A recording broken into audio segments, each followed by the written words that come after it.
It's a year beginning with 2. It's a month spelt with letters between A and Z, and a day ending with Y. It must be a West Indian cricket contractual dispute on the eve of a major event. If the argument is not resolved in time, we could see the West Indies sending a second-string team to the World T20. Great to see a cricket board treating T20s and Tests with equal respect for once. The West Indies players have been given 4 days to accept terms, and it's an attractive package which appears to involve getting paid a lot less than they were paid for previous tournaments. I don't know what their problem with that is. Admittedly, there have been times recently when the West Indies have played as if they weren't actually being paid any money at all, but they did of course win a World T20 in 2012 and are ranked second in the universe in the format, just behind top-ranked Sri Lanka and just ahead of 8th-ranked Australia. Quite close, those rankings.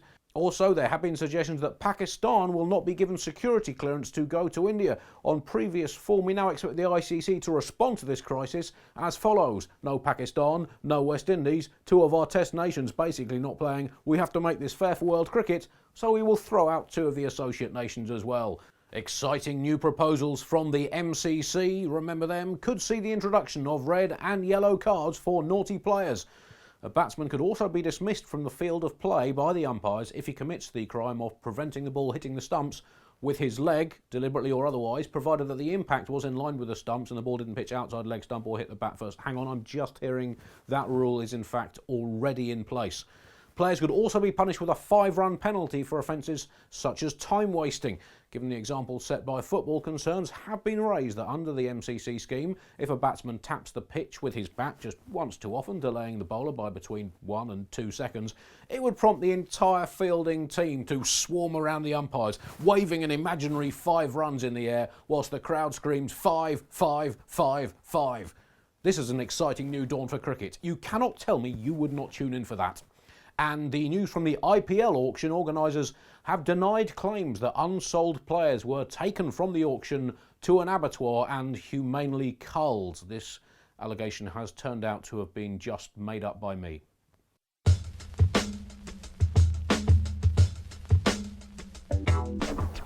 So, Doc, you happy to see cricket going back towards its old form of governance?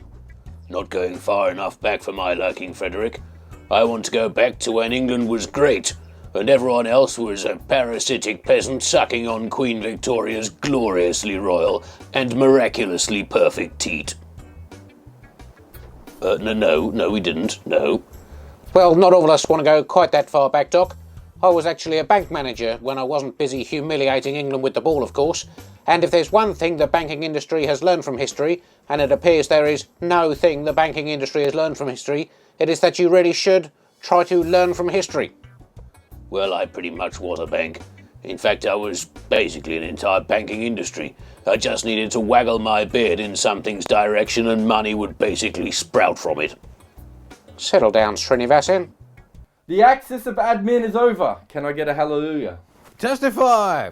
Will that do? Close enough. Did you know that Hallelujah actually played for South Australia in the 1928 Sheffield Shield?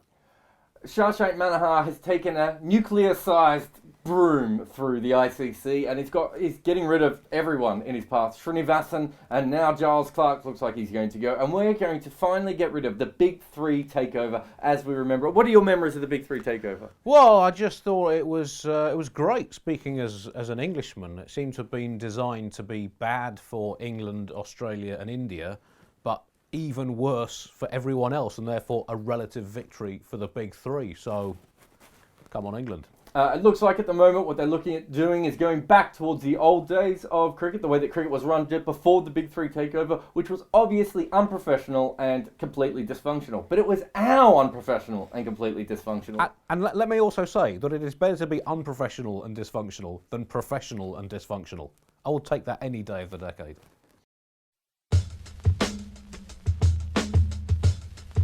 So, enjoy the IPL auction, Doc?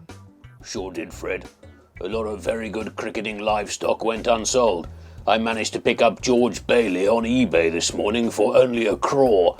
I don't even know what a craw is, but I'm pretty sure I can afford it. What are you going to do with him, Doc? Don't know, but a George Bailey is a George Bailey. Can't hurt to have one around the house. Tell you what, Fred, I'll buy you a beer. Oh, gee, thanks, Doc. Michael beer. 30 lakhs. Reassuringly inexpensive. In his board meeting, his sort of passioned revolutionary cry, Shashank Manohara said that no member is bigger than any other member. I'm not sure if he's trying to convince Nepal they own the IPL or what the situation is there right at the moment, but that seems a very optimistic thing to say. At this stage, still only 13 members actually get to vote out of 105, so I would say that 13 members are slightly bigger than the other 105. They've also, Andy, I think you'll be very happy with this, they've asked all the boards to actually send in audited accounts.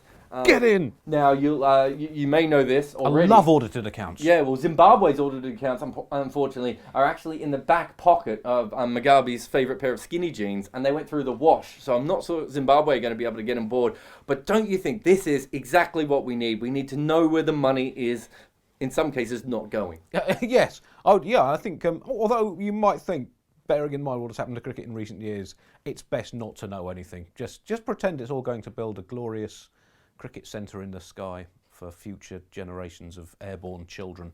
My main concern after all this is, what am I going to do with my Giles Clark doll? I mean, this is pretty much obsolete. And also, your film merchandise is awful.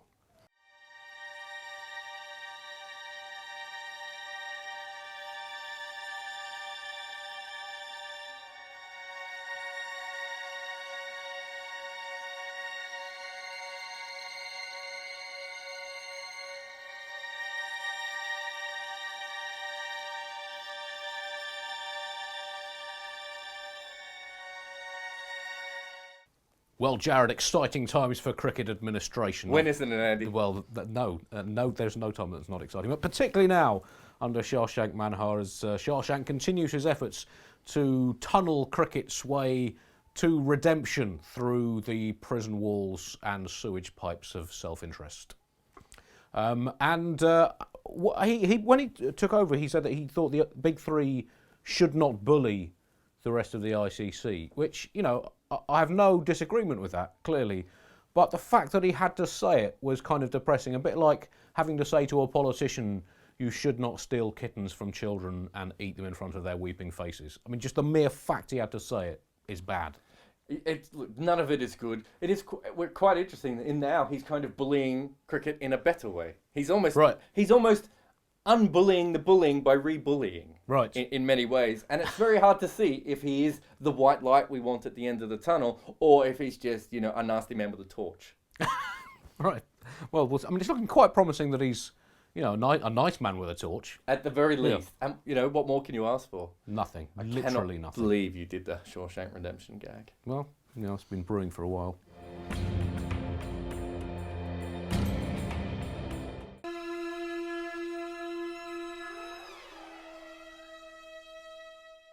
Exciting times for cricket administration, Jared. I'm sure you'll agree, under Shashank Manohara, as Shashank continues his efforts to tunnel cricket's way through the prison walls of self-interest to its own personal redemption. Thanks.